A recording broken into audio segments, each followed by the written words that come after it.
Hello everyone, today we will talk about how to fix or how to solve the problem of jump button on Google Maps. You will click on settings.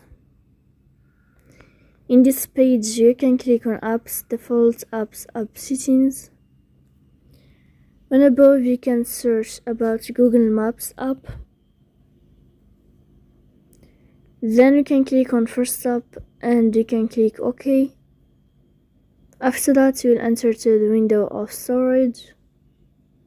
Here you can click clear cache. Don't click clear data because that can delete your account.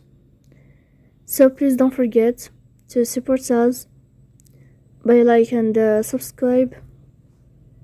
See you next time in another video, and thank you for your attention and your watching. Goodbye.